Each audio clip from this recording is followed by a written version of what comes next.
Football fans, welcome to the NFL Week 14 recap for the Football v Football podcast. Great to be on today. Before we get started, I want to remind you guys again to subscribe on whatever platform you're listening on, whether that be YouTube or Apple Podcasts or Spotify or Anchor or Stitcher or Amazon or whatever platform you're listening on. Please go ahead and subscribe. And if there is a rating you can leave a rating, leave a like, leave a comment, share it, do all that stuff. But we'll go ahead and jump in with the first game of the day, an AFC East battle, the Buffalo Bills beating the New York Jets 20-12.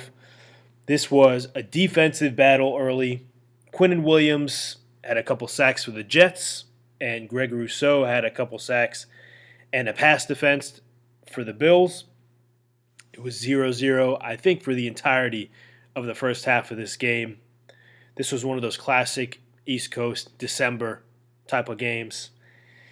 Mike White, this guy showed incredible toughness. He got knocked out of this game twice and came back in, and it's a good thing he did because Flacco went 1 for 3 for 1 yard and a fumble. I guess when you've been in the league for that long, you just need some time to warm up, and he wasn't given that time, to get warm to football or to get warm in that weather. But Mike White came back twice, and I think he probably gutted it out because he had flashbacks of when he was replaced due to injury in his first stint as Jets QB. So he fought through, and he played well overall. This was a close game, an 8-point game. The Jets did have a chance to come back in this game and win it, but they came up short. And the bottom line here is this was a Josh Allen win. He threw for 147 yards, but no receiver had more than 40 yards, so he spread it around pretty well. And he ran the ball for 47 yards and a touchdown. And none of their running backs, or I guess their running backs totaled 50 yards rushing, so none of the running backs did much. And that was this game, essentially. This had big ramifications for this division, but also the playoffs. This was a close game throughout, and if you guys remember, the first game was won by the Jets in a big upset, and that was the game that started their trajectory into a team that was not a fraud. And they still are that way, and they're going to be fighting for a playoff spot, but with every loss they take, it gets a little bit tougher to qualify. But these are two good teams. I look forward to watching them as the season continues here and closes out. So moving on to the next game, Cincinnati Bengals beat the Cleveland Browns 23-10. Joe Burrow led another symphony in this game. Jamar Chase and Joe Mixon are back, and the rest of the league's in trouble. Samaje Perine had a great touchdown run. He ran into a big pile of people. I think like all 22 people were in there at some point. And then he bounced it back out and somehow got out of that pile and ran into the end zone with really impressive speed. Donovan Peoples-Jones on the Browns side of it had 8 catches, 114 yards. He also had a kick return touchdown that was negated by penalty. And I've been touting this guy for a few weeks now, and I think he's absolutely legit. Myles Garrett for this Browns defense had 3 tackles for loss. Game wrecker, as usual. And another thing for the Browns here I noticed was rookie kicker Cade York was complaining at the end of the half when they opted to go for a Hail Mary instead of letting him try the longest field goal in NFL history, which would have been 68 yards. It was kind of funny how animated he was, and he was like, you don't see that kind of thing from like a rookie kicker, but he was He was the most animated I've seen a kicker in a long time. So good for them. He has spunk. This kid. Final note here on the Bengals side: it looked like T. Higgins got hurt early, and his health is absolutely vital to the long-term success of the Bengals in the playoffs. So that team better hope that he's okay, because even though Tyler Boyd and the Aussie, I think he's Aussie, Trent Irwin, are okay, T. Higgins is one of the best, if not the best, number two receiver in the league. And if they want to go back to a second straight Super Bowl, then they're going to need him on this team. Moving on now to the Dallas Cowboys beating the Houston Texans 27-23. Jeff Driscoll almost pulled off a miracle, but the Cowboys woke up in time to stop it. Dameon Pierce had a solid game, 78 yards and a touchdown, but lost another fumble. And this seems to be an issue with him. And another thing I disagree with in this offense is they refuse to incorporate him into the pass game. And it really limits his effectiveness. I think maybe don't give him 30 carries. Maybe give him, 20 carries and 10 receptions. Allow him to catch the ball in space. I mean, this guy's explosive, but when you have a bad offensive line, trying to continue to run just into the line and hope that he does something, and it's just not the best use of your resources. So I hope they start incorporating him into the pass game. They showed a lot of promise in this game. I'm going to rattle off many other stats from the Texans here because they played an amazing game, their best game of the season maybe. Chris Moore had 10 catches, 124 yards. He had the game of his life today. Amari Rodgers came in from Green Bay, didn't catch a single touchdown in his whole time in Green Bay. Caught his first touchdown ever today for the Texans.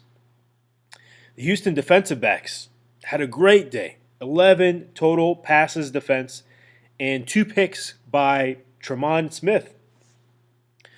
And their kicker, Kaimi Fairbairn, was solid all day. He hit all of his kicks, including a 54-yarder. And it absolutely looked like this team was going to get a win. This looked a lot like the Rams-Seahawks game from last week, where you have a team that has no business even being competitive.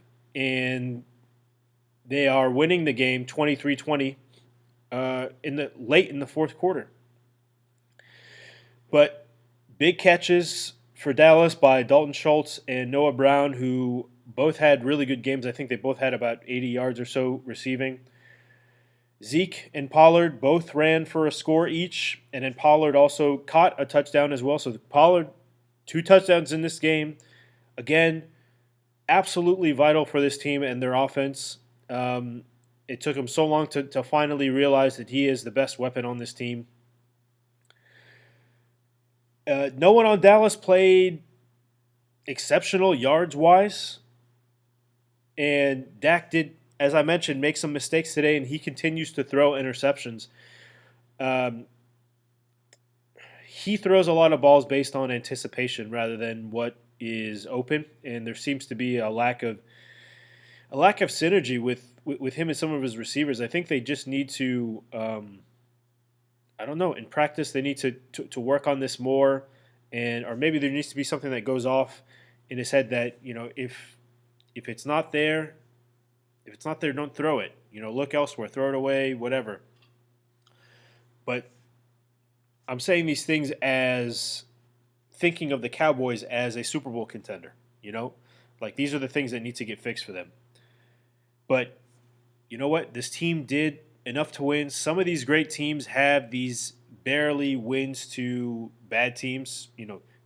Whatever. This happens even to the Chiefs and the Eagles and all these teams. So kudos to them. They pulled out the win, and the Texans still look like they're in line for the first overall pick. Moving to a NFC North battle, the Detroit Lions beating the Minnesota Vikings 34-23. Jared Goff was a maestro.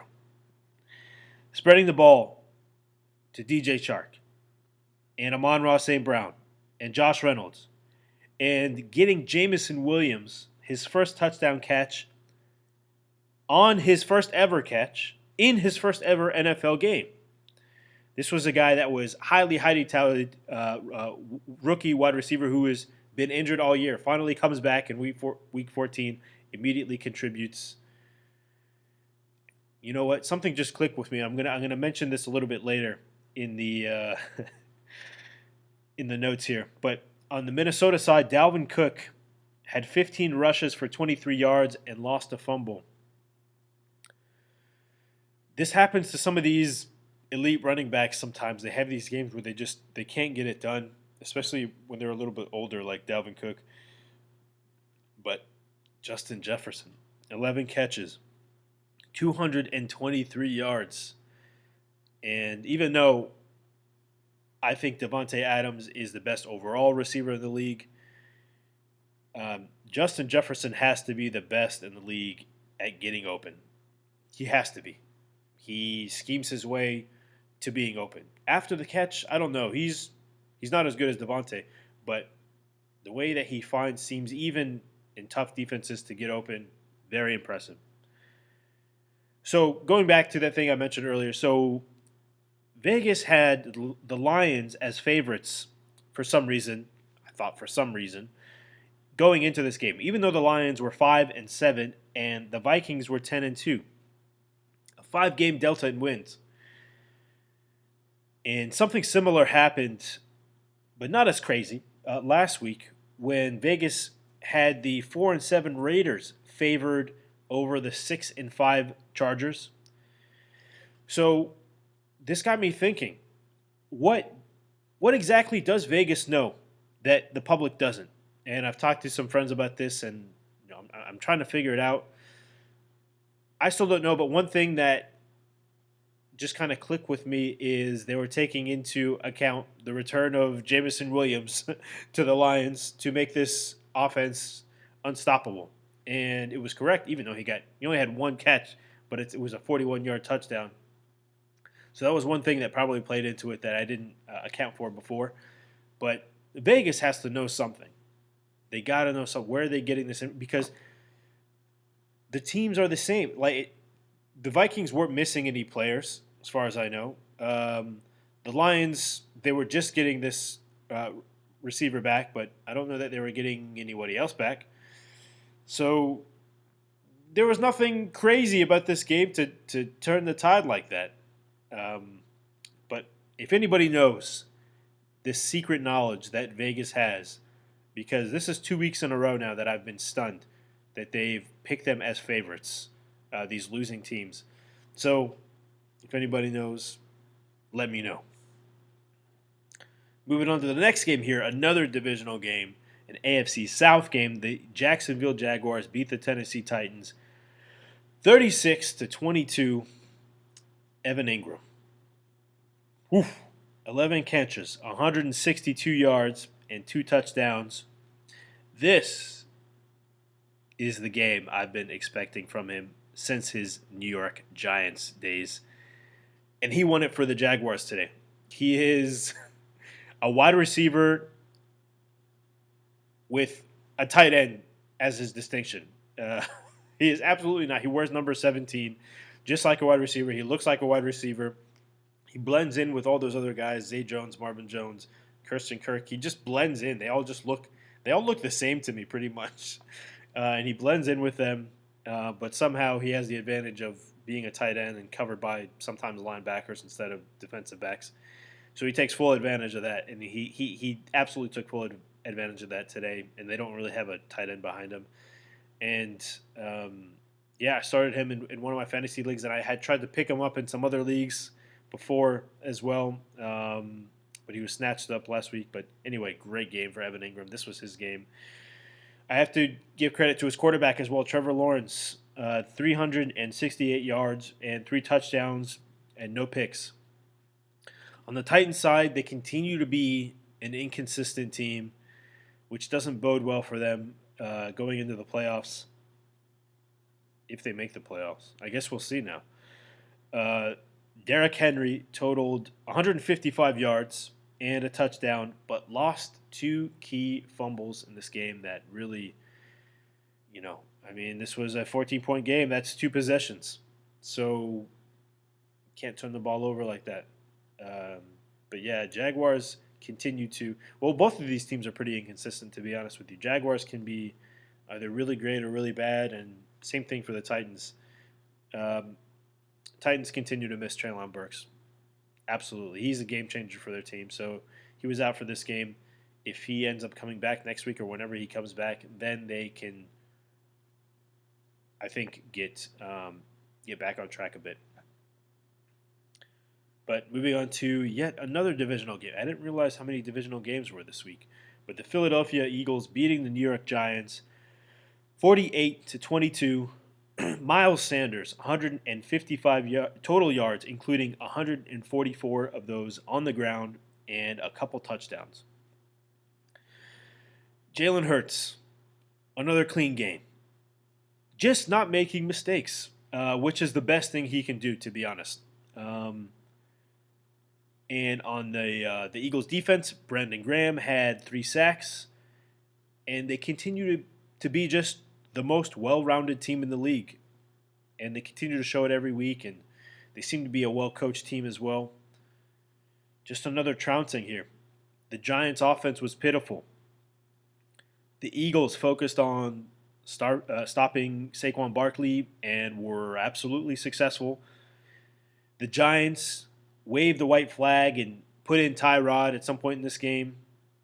And even their best receiver, Darius Slayton, didn't have a catch until the fourth quarter, I believe. He wasn't even targeted, I think, in the entire first half. Just this Giants team and that last NFC playoff spot. I mean, I'm going to allude more to it later, but that last playoff spot, I mean, you're talking about the Eagles. Okay, clear number one. But the other teams in the NFC this week, the Vikings, we just mentioned, lost to the Lions. The Cowboys, just mentioned, even though they are a good team, they almost lost to the Texans today. And now the Giants, who are set to fight with the Washington Commanders for one of the final spots. Man, I mean, are the Eagles just gonna? Is it gonna be a cakewalk for them?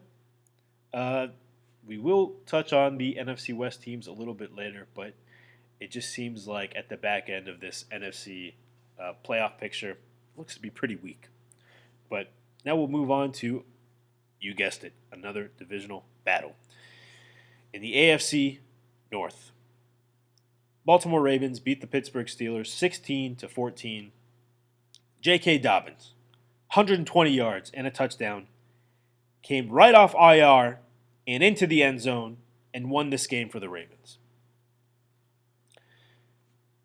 Ravens' leading receivers, of course, household names, Demarcus Robinson and 90-year-old Deshaun Jackson. Mark Andrews, I believe, only had 17 yards in this game, and kind of leads me to believe he only has rapport with Lamar Jackson. Now, I will eat a little bit of crow in this game, even though they won the game. Tyler Huntley, 88 yards passing this game. Not great. Not great. Not even good. On the other side, of course, you got to give Pittsburgh Steelers defense credit for that, and they are, up and coming, and they did have some really key penalties in this game that essentially cost them the game, along with the quarterback. Ooh, boy.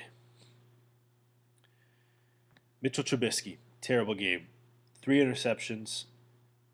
This offense had a non-existent run game. Najee Harris led all running backs on this team with 33 yards. And the Steelers' chance of winning this game ended at the beginning of the game when Kenny Pickett was knocked out after throwing a single pass, knocked out of the game with a concussion. Hope he's okay. But this was another ugly AFC North game. And both of these teams they don't look like they're going to be doing much in the playoffs. I know both of them were missing their starting quarterbacks, but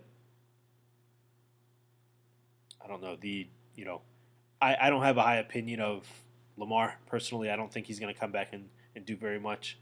Pickett, when he does come back, they're still just kind of a mediocre team. But Pickett in this game, they could have won. Moving now to an AFC West divisional game. Kansas City Chiefs beating the Denver Broncos 34-28. Patrick Mahomes, on a day when he threw 3 interceptions, still won the game because he's Houdini. That's why. That's how he won this game. He threw an unbelievable touchdown pass to Jerick McKinnon, eluding pressure, scrambling, running into a potential sack, and right at the line of scrimmage, he threw an underhanded ball like a damn apple toss to Jerick McKinnon, and then Jerick McKinnon did the rest of it. But you got to watch this. It's not enough. It doesn't justify for me to just talk about it. You got to watch this. Jerick McKinnon, a running back, led this team in receiving today. 7 catches, 112 yards. On the Broncos side, coming into this game, the Broncos were on track to score less points than the 0-16 Cleveland Browns did, the winless team. They were on track to score less points than them. But man, Russell Wilson played the game of his season today. Led his team in rushing, put up 28 points, the most they've scored this season against one of the best teams in the league. He suffered a bad concussion at the hands of his former teammate, Frank Clark, where the look on his face when they zoomed in was terrifying to see. I felt really bad for him. He didn't know where he was. His eyes were glazed and glossing over, and it was pretty scary to see. And he had a big welt on his head that they showed.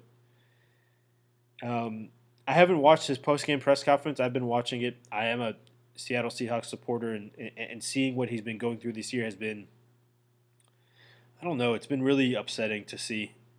But his connection with Jerry Jeudy today was exceptional. Jerry Jeudy had a hat trick of touchdowns, 3 touchdowns, and he had the game of his season as well, but it still wasn't enough. Even though the Denver defense also played, it won't show it, but the Denver defense played their hearts out. They had 3 interceptions, 2 picks for Josie Jewell and 1 for Patrick Surtain, who is one of the best quarterbacks in the league, undoubtedly. But it's the same story for these Denver Broncos, these 2022 Denver Broncos. It's not enough. They don't do enough to win games.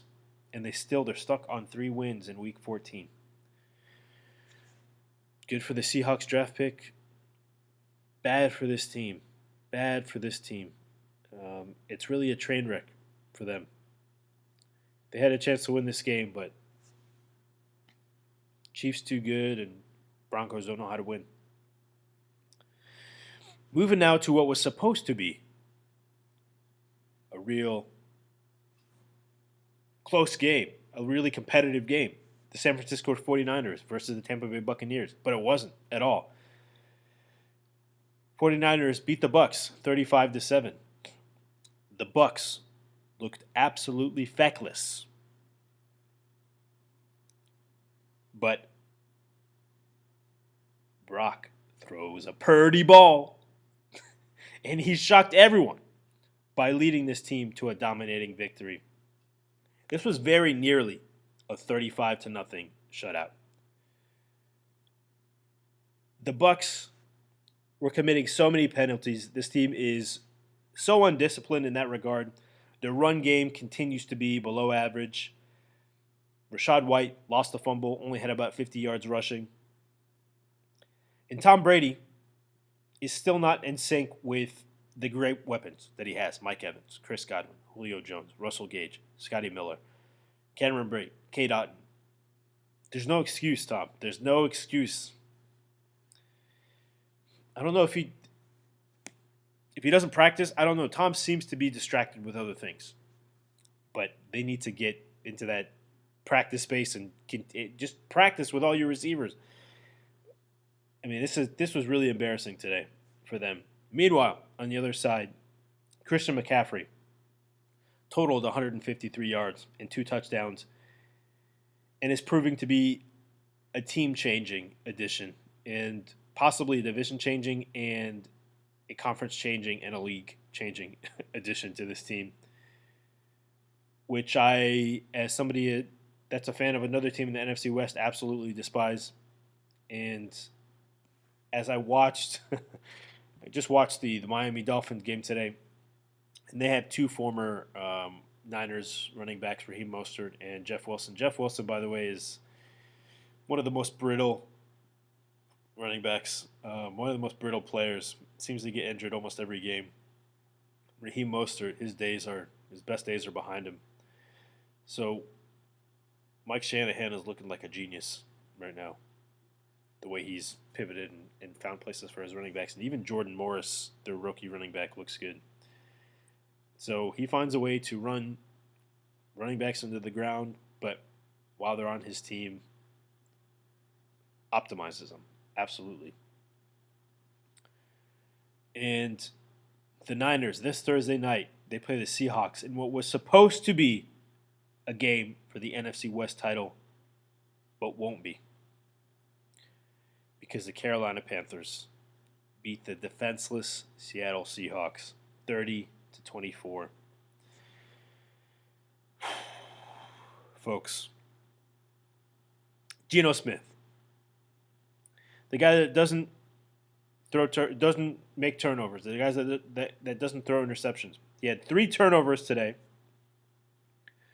Could have had 6 turnovers if J.C. Horn kept his feet in after catching a few more picks.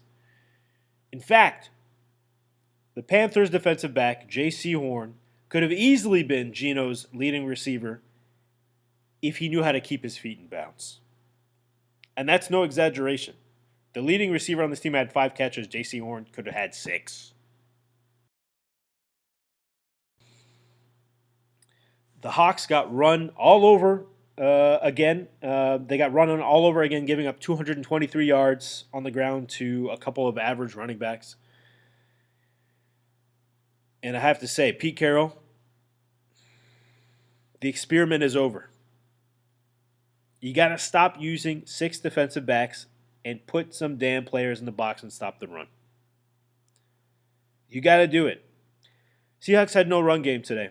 Obviously, Kenneth Walker out, DJ Dallas out, and Travis Homer Simpson, led the backfield with 26 yards, completely ineffective. And if this team can't figure out how to run the ball and stop the run, they're not even going to sniff the playoffs.